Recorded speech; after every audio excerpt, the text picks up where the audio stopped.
तो नमस्कार दोस्तों, आज है स्टाफिंग की बारी। 10 बज चुका है और हम स्टाफिंग चैप्टर के अंदर बस बहुत बेसिक चीजें करेंगे तो सब कुछ, लेकिन करेंगे ऐसे कि लगेगा कि यार हर एक चीज पे उतना ही ध्यान दिया गया है जितनी जरूरत है। तो बिना देरी के चालू करते हैं हम स्टाफिंग जैसा चैप्टर। चलिए।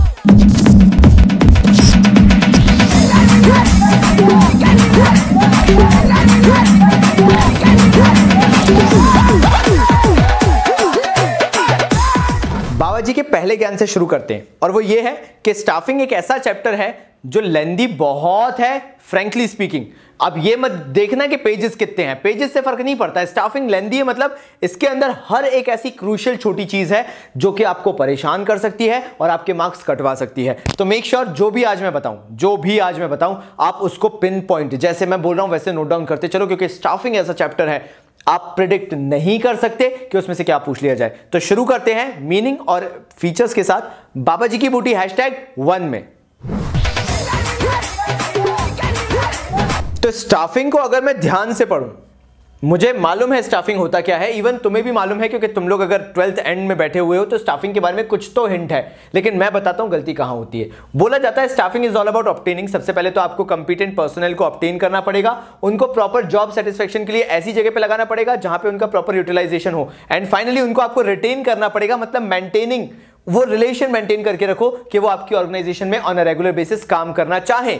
ये तीनों चीजें जो हैं, ये आप हर बार जो गलती करते हो वो वन पर्सपेक्टिव में लिख कर आके करते हो। मतलब आप बताते हो for the organisation it is mandatory, नहीं, यहां पे उन्होंने बोला कि जो सेटिस्फैक्टरी रिजल्ट्स हैं और सेटिस्फाइड होना चाहिए। सेटिस्फैक्टरी रिजल्ट मतलब अगर ये तीन चीजें कर रहे हो तो उस एम्प्लॉय से आपको सेटिस्फैक्टरी रिजल्ट मिल रहे हैं, प्लस वो एम्प्लॉय भी सेटिस्फाइड है। जब तक आप ये दो टर्म यूज नहीं करोगे आपको मार्क्स नहीं मिलेंगे सीबीएसई के गाइडलाइंस के अकॉर्डिंग, जो इस चैप्टर से आपसे पूछा जाता है। मार्किंग स्कीम की बात कर रहा हूं मैं।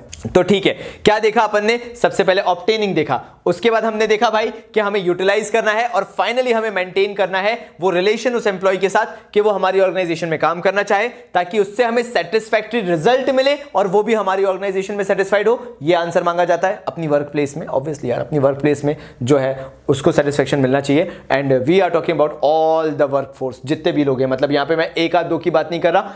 Eight the work place every single individual should be satisfied, हर एक इंसान उतनी सेटिस्फाइड होना चाहिए। अब बात करते हैं फीचर्स की। पहली चीज तो integral part of the management जो स्टाफिंग है, बिकॉज अल्टीमेटली जो मैनेजमेंट है वो 100% ह्यूमन रिसोर्स से डील करता है। मतलब ऐसा नहीं है कि इसके अंदर कुछ पार्ट आपका कैपिटल से या इससे उससे जुड़ा होता है। यहां पे बिकॉज 100% कॉन्ट्रीब्यूशन आपका ह्यूमन रिसोर्स का है, इसको one of the most important function माना जाता है, ताकि जो भी प्लानिंग, ऑर्गेनाइजिंग, जो भी चीजें आप कर रहे हो ये प्रॉपर वे में स्मूथ फंक्शनिंग होती चली जाए। सेकंड आता है staffing is needed everywhere at all the levels of management, इसलिए उसको परवेसिव बोला गया। नाउ कंटिन्यूअस देखो यार, इट इज ऑलवेज रिक्वायर्ड कि आपकी ऑर्गेनाइजेशन के अंदर हमेशा फ्रेश ब्लड आए, हमेशा एक नई सोच आए, क्योंकि नया आदमी आएगा, नया इंसान आएगा, नया एम्प्लॉय आएगा जिसको आप रिक्रूट कर रहे हो, तो वो नई सोच के साथ आएगा। And that is the reason staffing is a continuous process. ऐसा नहीं है कि कंपनी एक बार लेके 10-15 साल की फुर्सत कर देती है कि होने दो इनको बूढ़ा, इन्हीं को चलाओ, इन्हीं को खचोड़ो। नहीं, staffing is a regular process, और ये बात आपको ध्यान में रखनी होगी कि इसलिए ये कंटिन्यूअस होता है क्योंकि हम ऑर्गेनाइजेशन के अंदर हमेशा फ्रेश टैलेंट ढूंढते हैं जिनको हम over the period of time train करते हैं और उनको फिर यूटिलाइज करते हैं और रिटेन करते हैं, मतलब मेंटेन करते हैं उनके साथ रिलेशंस। फिर आता है डील्स विद पीपल। जैसा मैंने आपको बताया ये इंटीग्रल पार्ट क्यों है, क्योंकि ये पीपल यानी इंसानों से डील करता है, और यहां पे इंसान की साइकोलॉजी पढ़ना बहुत मुश्किल होता है। अगेन इसलिए यहां पे मैंडेटरी या नेसेसरी हो जाता है कि आप लोगों को उन्हीं को अपॉइंट करें जो आपकी ऑर्गेनाइजेशन के ऑब्जेक्टिव्स और गोल्स के हिसाब से सूटेबल हैं। ऐसे लोग लेके आओ जो लगे काम करने में मजा आ रहा है, ऐसे लोगों को नहीं करना है। करना पड़ेगा क्या, मतलब अंदर से मन ही नहीं कर रहा, ऐसे लोग नहीं चाहिए ऑर्गेनाइजेशन के अंदर। ऑर्गेनाइजेशन के अंदर पैशनेट लोग चाहिए जो काम करने को हमेशा एक टांग पे खड़े हों। लास्ट आता है वाइड स्कोप। जैसा मैंने आपको बताया, जब मैं आपको ये चीज बोल रहा था ना, तो आपको लग रहा होगा यार बाबा जी पता है ओवर स्मार्ट बन रहा है, ऐसा ऐसा कुछ होता नहीं है। नहीं, जब मैं यहां पे बात करूंगा वाइड स्कोप की, तो यहां पे यही बात चल रही है। It is not about the organisation, it is not about the employee only. यहां पे इवन सोसाइटी की भी बात आ जाती है। क्या आपकी कंपनी कैपेबल है सोसाइटी में वो स्टैंडर्ड ऑफ लिविंग बढ़ाने का? क्या लोगों को आपकी कंपनी में काम करना अच्छा लगता है? क्या लोगों का परसेप्शन है कि आपकी कंपनी में काम करके उनको पैकेजेस अच्छे मिलेंगे? So yes, it is about the organisation, yes it is about the employees as well, but at the same time it is about the society as well, कि सोसाइटी आपका परसेप्शन क्या लेके चलती है when it comes to staffing recruitment. क्या आपकी organisation के अंदर वो पोटेंशियल एम्प्लॉयज हैं, जैसे आज के टाइम पे गूगल, एप्पल, फेसबुक, ऐसी बड़ी बड़ी माइक्रोसॉफ्ट कंपनीज की जो एक इमेज बनी हुई है कि यहां पे पैकेज मिल गया तो बात बन जाएगी, लाइफ बन जाएगी। क्या आपकी कंपनी में भी वो एसेंस है? ये देखा जाता है वाइड स्कोप के अंदर, how your organisation is performing within the economy. तो भाई लोग, अब बारी है बूटी #2 की। अब हम डिस्कस करेंगे कि कैसे स्टाफिंग, देखो अभी मुझे नहीं पता कि कितने लोग इन हैं इस चैप्टर में, लेकिन ये चैप्टर इस बार बड़ा क्रूशियल है। जिस तरह से मैं इसको बताने वाला हूं, मैं बड़े हल्के तरीके से बताऊंगा, लेकिन वो इफेक्टिव चीजें बताऊंगा जो केस स्टडी में लगने वाली हैं। जब हम केस स्टडी करेंगे तो ये सारी चीजें आंखों के सामने चमक के आ जाएंगी कि अच्छा, बाबा जी ने उधर पे ये बताया था, ये मेंशन किया था, इसलिए ये केस स्टडी बनी है। तो मेरी बात है, ध्यान से सुनना जो मैं बोलूंगा। बूटी #2 में हम करेंगे ह्यूमन रिसोर्स मैनेजमेंट, साथ साथ में हम करेंगे स्टाफिंग प्रोसेस। तो भाई चलो शुरू करते हैं। तो मुझे उन लोगों पे हंसी आ रही है जो स्टाफिंग की और ह्यूमन रिसोर्स मैनेजमेंट की अलग अलग डेफिनेशन याद कर रहे होंगे, लेकिन हम तो भाई बाबा जी की फैमिली है ना यार, तो हमें थोड़ा चालाक बनना पड़ेगा, क्योंकि हर चीज अगर हम याद करने लगे तो फिर तो लग गए, फिर तो हो गया, हमसे हो चुका, पूरा नहीं हो पाएगा। तो अगर हमसे ह्यूमन रिसोर्स पूछा जाए या हमसे स्टाफिंग पूछा जाए, हम लिखेंगे एक ही चीज। और कैसे देखना, अभी भी हम क्या कर रहे थे? ऑब्टेन कर रहे थे, यूटिलाइज कर रहे थे और मेंटेन कर रहे थे। अभी भी हम यही करेंगे, बस अगर हम इसी चीज को बोल दे आर्ट, वो देख रहे हो ऊपर लिखा हुआ, मैंने इस चीज को क्या बोल दिया? ये एक कला है, ये एक आर्ट है कि किस तरीके से हम ऑब्टेन करते हैं, यूटिलाइज करते हैं और मेंटेन करते हैं अपनी वर्कफोर्स को। ये जो लिखा है बीच में, ये इसको हटा के मैं एक चीज बोलने वाला हूं जो आप अपनी कॉपी में अभी नोट डाउन करोगे, और वो ये है, in such a manner that organisational goals are being achieved. ठीक है, इसको करोगे इन तीनों चीजों को कुछ इस तरीके से कि ऑर्गेनाइजेशनल गोल अचीव हो जाए in the most effective and efficient manner. सबसे ज्यादा इफेक्टिव और सबसे ज्यादा एफिशिएंट मैनर में अगर हो जाए, वो आपका ह्यूमन रिसोर्स मैनेजमेंट है। तो मतलब अगर कोई मुझसे पूछे स्टाफिंग बड़ा है या ह्यूमन रिसोर्स मैनेजमेंट, तो मैं बोलूंगा भाई human resource management. Human resource management आज के टाइम में अपना खुद का एक डिपार्टमेंट लेके बैठता है जो स्टाफिंग जैसा काम करता है। तो मतलब क्या हुआ? Human resource management typically deals with all the human resource working in the organisation. अच्छा, एक बार डेफिनेशन और रिवाइज करनी है, या मीनिंग जो हमने किया वो ये रिवाइज। अच्छा बिल्कुल, मैं समझ, अंदर की बात समझ जाता हूं मैं। चलो एक बार फिर से देखते हैं। स्टाफिंग का मतलब क्या होता है भाई? Obtaining, utilising, maintaining. किसको भाई? वर्कफोर्स को आपको करना है। क्यों करना है? ताकि उनसे भी सेटिस्फैक्टरी रिजल्ट मिले और वो भी सेटिस्फाइड रहे। ये स्टाफिंग हो गया आपका। तो ह्यूमन रिसोर्स मैनेजमेंट क्या कहता है? Art of obtaining, utilising and maintaining the workforce in such a manner कि organisational goals are being achieved most effectively and efficiently. बस ठीक है ना? तो ह्यूमन रिसोर्स मैनेजमेंट एक बड़ा टॉपिक है, और उसी के साथ साथ अगर मैं बात करूं स्टाफिंग, तो उसका एक पार्ट हो जाता है।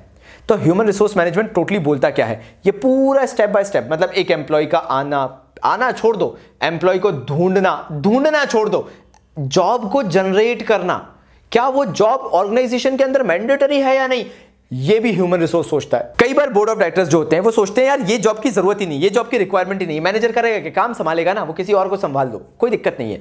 लेकिन यहां पर ह्यूमन रिसोर्स मैनेजमेंट डिपार्टमेंट का काम होता है कि उस जॉब को बताना कि how that job is important and why we need an expertise. ये ह्यूमन रिसोर्स मैनेजमेंट जो होता है, इसका रिसर्च वर्क कहता है। तो जब ये चीज बताई जाती है तो ह्यूमन रिसोर्स मैनेजमेंट कंप्राइज क्या क्या करता है? सबसे पहली चीज रिक्रूटमेंट करना, मतलब देखना कि कौन सूटेबल है, स्क्रूटनाइजिंग जो हमारा काम होता है। एनालाइजिंग जॉब, क्या जॉब वो जरूरी है या नहीं है। सिलेक्शन करना, कॉम्पनसेशन डिसाइड करना कितना मिलेगा, प्लेसमेंट लेना, उस बंदे को लेकर आना, ओरिएंटेशन उसको फैमिलियर कराना, ट्रेन करना, और भी बहुत सारी चीजें ह्यूमन रिसोर्स मैनेजमेंट के अंदर आती है। तो मतलब मैं पूरा स्टाफिंग अगर कंक्लूड करना चाहूं तो वो ह्यूमन रिसोर्स मैनेजमेंट के अंदर आ जाएगा।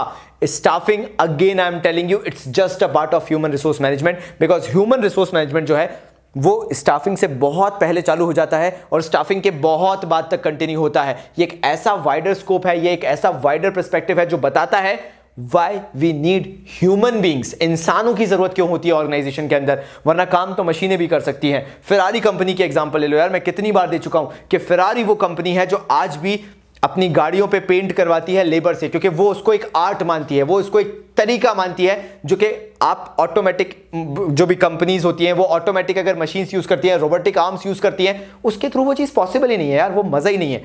इसलिए वो अपने कंपनी के अंदर आज भी थ्रू हैंड्स स्प्रे पेंटिंग करवाती है। मतलब ऐसे इतने सारे एग्जांपल्स हैं जहां पे हर कंपनी का अपना इंडिविजुअल डिसीजन होता है और उसके लिए ह्यूमन रिसोर्स मैनेजमेंट जिम्मेदार होता है कि कौन से जॉब्स जनरेट किए जाएंगे और उन जॉब्स पे किनको एम्प्लॉय किया जाएगा। अब बात करते हैं स्टाफिंग प्रोसेस की। तो जैसा कि मैं बात कर रहा था, नेक्स्ट अपन बात करेंगे स्टाफिंग प्रोसेस की, कि स्टाफिंग प्रोसेस पूरा होता क्या है और इसमें कहां-कहां आप गलतियां करके आते हो कहीं ज्यादा डिटेल में लिख देते हो, कहीं जहां मांगा है वहां बिल्कुल नहीं लिखते हो। तो स्टाफिंग प्रोसेस कैसे चालू करें? सबसे पहले बोला गया एस्टिमेटिंग मैन पावर रिक्वायरमेंट। यहां पे सिर्फ 2 चीजें लिखो, तुमसे आगे पूछे ही नहीं गया, पीछे पूछे ही नहीं गया, और तुम्हें बिना बात के होशियार बनना भी नहीं है। क्या बोला जाएगा? पहले करो सबसे पहले वर्कफोर्स एनालिसिस, वर्कलोड एनालिसिस, खत्म करो, जैसी रिक्वायरमेंट पता चल जाए आंसर। यानी क्या करना है, क्या हमें एग्जिस्टिंग एम्प्लॉयज को यूज करना है या फिर हमें बाहर से फ्रेश टैलेंट लेकर आना पड़ेगा। तो वर्कलोड एनालिसिस में यह देखा जाता है कितना काम है और वो कितने एम्प्लॉयज में डिस्ट्रीब्यूटेड है, ओवरऑल वर्कलोड कितना आ रहा है, पर एम्प्लॉय देखा जाए तो हर एक एम्प्लॉय कितना काम कर रहा है। क्या ऐसा नहीं हो सकता कि वो जो काम है वो किसी और को दे दिया जाए विद इन दी ऑर्गेनाइजेशन? क्या एम्प्लॉयज कम पड़ रहे हैं या कुछ ऐसा ही नया काम आ गया है जिसके लिए हमें बाहर से कोई बंदा चाहिए? फिर आ जाते हैं वर्कफोर्स एनालिसिस पे। यहां पे यही देखा जाता है क्या हमारे पास कंपिटेंट एम्प्लॉयज नहीं है उस काम को करने के लिए। कंपैरिजन किया, जो कि मैं बता ही रहा था आपको, वर्कलोड के साथ वर्कफोर्स का कितना वर्कलोड है, उसके लिए हमारे पास कितनी वर्कफोर्स है। जैसे ही कंपैरिजन किया गया हमें पता चल गया यार नहीं सही है, हमारे पास वर्कफोर्स बिल्कुल सही है जब हमने वर्कलोड को डिवाइड करके देखा। लेकिन जो हम अभी क्राइटेरिया लेके चल रहे हैं अपनी ऑर्गेनाइजेशन के लिए, ध्यान से सुनना, whatever criteria we are looking for, उसके लिए हमारे पास एक टैलेंटेड पर्सनल नहीं है। मतलब हमें अभी के टाइम पे एक नया ऐसा एम्प्लॉय चाहिए जो जानता है कि ये वाला काम कैसे किया जाता है, एक नया ही पर्सपेक्टिव सोच के चल रहे हैं।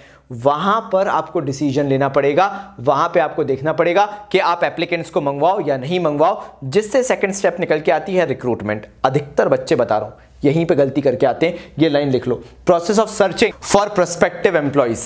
यहां पे रिक्रूटमेंट का मतलब होता है scrutinising and searching for the prospective employees and inducing them to apply for the job. उन्हें आप एनकरेज कर रहे हो, मोटिवेट कर रहे हो कि लोग जो है, जो आम जनता है, वो अपने घर पे मतलब अपनी ऑर्गेनाइजेशन के अंदर जॉब के लिए अप्लाई करें। ये आप किसके अंदर देखोगे? रिक्रूटमेंट प्रोसेस के अंदर। यहां पे गलती से भी मत लिख देना कि रिक्रूटमेंट का मतलब सिलेक्शन हो गया, नहीं, रिक्रूटमेंट का मतलब सिलेक्शन नहीं होता है। ये तो बस एक प्रोसेस है जहां पे आप सर्च करना चालू करते हो, एम्प्लॉइज उनको बनाना चाहते हो जो कि आपके जॉब के अकॉर्डिंग है, यानी अकॉर्डिंग टू क्वालिफिकेशन है। उन एम्प्लॉइज को आप सर्च करना चालू करते हो जिनको नाम दिया जाता है कंपिटेंट पर्सनल को।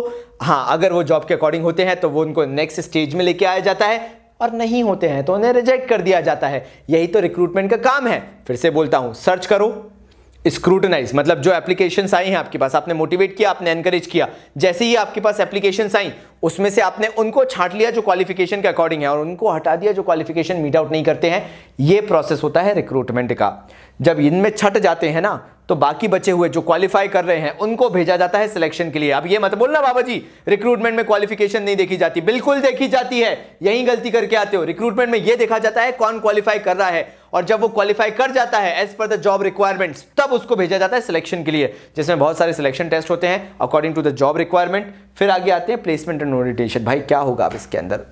प्लेसमेंट एंड ओरिएंटेशन कहता है आपको जॉब पे रखा जाता है, ओरिएंटेशन का मतलब है आपको सबसे मिलाया जाता है। ये शर्मा जी का लड़का, ये वर्मा जी का लड़का, ये गधा कभी नहीं पढ़ता था, मतलब ऐसे आपको सबसे मिलाया जाएगा। वहां पे हो सकता है आपका कोई बिछड़ा यार भी मिल जाए, अभी तो तुम लोग 12th में हो, आगे चल के पता चलेगा। ओरिएंटेशन कुछ नहीं होता, नाम में बड़ा कूल लगता है, बड़ा चिल आउट लगता है। ओरिएंटेशन का मतलब होता है making the new employ familiar with the working conditions. यहां पे पानी रखा है, मुंह डाल के डूबना हो तो डूब जाना, यहां पे चाय बनती है जो कभी मत पीना, यहां पे ये चपरासी भाई साहब हैं जो आपको रास्ता दिखाते रहेंगे हमेशा, और वहां पे मशीन लगी हुई है जिस पे अपना थंब इंप्रेशन देके तुम्हें रोज सुबह यहां पे आना है, टाइम से आ जाना वरना जॉब से निकाल देंगे। ये ओरिएंटेशन के अंदर बताया जाता है। इतने हार्श तरीके से नहीं, लेकिन प्यार मोहब्बत से जो काम की बातें हैं वो कन्वे कर दी जाती हैं अंडर ओरिएंटेशन। जैसे ये हो जाता है आप नेक्स्ट फेज में एंटर करते हो जो कहलाता है ट्रेनिंग एंड डेवलपमेंट। क्या बोलता है ये? अगर आपका जॉब ट्रेनिंग मांगता है, क्योंकि आपको थ्योरेटिकल नॉलेज है, आप पढ़ के आ गए हो, बढ़िया एक्सपीरियंस भी है, चलो मान लो दूसरी कंपनी में काम करके आ रहे हो, आपको एक्सपीरियंस भी है, लेकिन आपको इस कंपनी के अकॉर्डिंग काम करना नहीं आता, उसके लिए आपको ट्रेन किया जाएगा। और जैसे जैसे आप ट्रेन होगे और जैसे जैसे आप काम करोगे, आपकी स्किल्स जो है वो डेवलप होने लगेंगी। दैट मीन्स आपको ये पता चल जाएगा इस ऑर्गेनाइजेशन के अंदर काम कैसा होता है। फिर आ जाते हैं परफॉर्मेंस अप्रेजल वाली बात पे। अगर आपका काम अच्छा है, आप काम अच्छा करते हो, तो आपको ये बताया जाएगा टाइम टू टाइम आपकी परफॉर्मेंस अप्रेजल्स कैसे होंगे, आपको कब कॉम्पनसेशंस मिलेंगे, किस हिसाब से मिलेंगे, ईयर बाय ईयर अगर आप काम ऐसा करते हो टारगेटेड है या नहीं है, या आपको परफॉर्मेंस अप्रेजल मिलना ही है, दिवाली बोनसेस क्या होंगे, ये सब इसके अंदर देखा जाता है। फिर प्रमोशन एंड करियर प्लानिंग की बात की जाती है। यहां पैसे की बात हो गई, यहां फंडिंग की बात हो गई, यहां पे बात की जाएगी आपको कितने टाइम टू टाइम प्रमोशन मिलेगा और आपका करियर किस हिसाब से शेप लेके आएगा, how you will plan your career. Organisation के अंदर क्लियरली यहां पे इंस्ट्रक्शंस दे दिए जाते हैं या आपको बता दिया जाता है, फैमिलियर करा दिया जाता है, this is how your job is going to proceed, आप ऐसे अपनी जॉब में आगे बढ़ोगे। एंड फाइनली कॉम्पनसेशन की बात कर ली जाती है। यहां पे आपका पूरा जो स्टाफिंग प्रोसेस है वो कंप्लीट होता है। कॉम्पनसेशन की मतलब होती है भाई कि सैलरी कितनी मिलेगी, सब ठीक है, बता दिया, पानी कहां रखा है, लोग कौन कौन है, शर्मा जी वर्मा जी, पागल लोग अच्छे लोग, सब बता दिया। लेकिन कॉम्पनसेशन में फाइनल बात होती है कि हां मेरे हाथ में पैसा कितना आएगा, अभी एट करंट मुझे कितना पैसा मिलेगा, ताकि मैं बड़े आराम से इस जॉब को ले सकूं और काम कर सकूं। यार ऐसे ही थोड़ा ना काम करना चालू कर देंगे। चलो ये तो हो गया स्टाफिंग प्रोसेस, लेकिन आखिरी में मैं ज्ञान देके जा रहा हूं। जो लोग वीडियो आखिर तक देख रहे हैं कमेंट कर देना, हाँ बाबा जी हमने तो आखिर तक देखा और हम समझ गए आपने क्या आखिर में बताया, नीचे कमेंट बॉक्स में आ जाना चाहिए। अब गलती क्या करते हैं, कई बार लिखा आता है स्टाफिंग प्रोसेस, तो जो मैंने बताया था वो लिख के आना है, लेकिन कई बार पूछ लिया जाता है कंपोनेंट्स ऑफ स्टाफिंग, और एक और नाम से जाना जाता है एस्पेक्ट्स ऑफ स्टाफिंग। यहां पर गलती करके आ जाते हैं बच्चे, स्टाफिंग प्रोसेस लिख के आते हैं, गारंटेड ले लो, क्योंकि बच्चों के दिमाग में वही जाता है। लेकिन पता होना चाहिए कंपोनेंट्स और एस्पेक्ट्स ये एक चीज होते हैं और प्रोसेस ऑफ स्टाफिंग बिल्कुल ही अलग चीज होता है।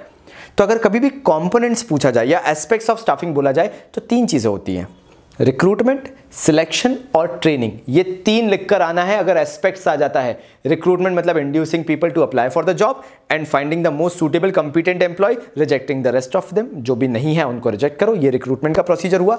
फिर सिलेक्शन मतलब सिलेक्ट करो उनको by the different methods, various methods जो होते हैं उनके थ्रू आप सिलेक्ट करो, जो हम आगे करेंगे भी। और फाइनली उनको आप ट्रेन करवाओ, यानी जो भी जॉब डिस्क्रिप्शन है उसके अकॉर्डिंग उन्हें काम आना चाहिए। ये तीन चीजें आती हैं एस्पेक्ट्स या कॉम्पोनेंट्स के अंदर। गलतियां यही होती हैं, क्योंकि जब मैं केस स्टडी करवाऊंगा तो मैं ये बहुत अच्छे से बता रहा हूं, इससे रिलेटेड है केस स्टडीज, और बच्चा गलती करके आएगा, बच्चा कॉन्फिडेंट रहेगा बोर्ड एग्जाम देने के बाद कि मैं तो सही लिख के आया हूं, मैं तो पठान हूं। लेकिन मैं बता रहा हूं यही गलतियां होती हैं जहां पे बच्चा पकड़ भी नहीं पाता कि उसकी गलती थी और वो गलती करके आ जाता है। तो कोई बात नहीं, जिसने आखिर तक देखा समझ गया भाई कि बाबा जी कौन सा ज्ञान देना चाह रहे थे। कल मिलेंगे फिर से और स्टाफिंग चैप्टर को कंप्लीट करेंगे। यहां तक टिपिकली कंप्लीट करने का रीजन था क्योंकि ये एक ऐसा अलग पोर्शन है कि अगर केस स्टडी इनसे आनी होगी तो जो मैंने बताया है वो ज्ञान आज का तुम्हारे लिए बहुत इंपॉर्टेंट होगा। तो या तो उससे आ जाएगा और नहीं आएगा तो फिर कल वाली केस स्टडीज जो है, मतलब जो मैं कल टॉपिक्स बताऊंगा उससे केस स्टडीज बन के आएंगी। केस स्टडीज कब करेंगे उसका खुलासा बाद में होगा, क्योंकि यार हर चीज को टाइम लगता है। ऐसे इतने आसानी से और इतनी जल्दबाजी इस बार 20 डेज प्लेज में तो नहीं होने वाली। तो तब तक के लिए बाबा जी की तरफ से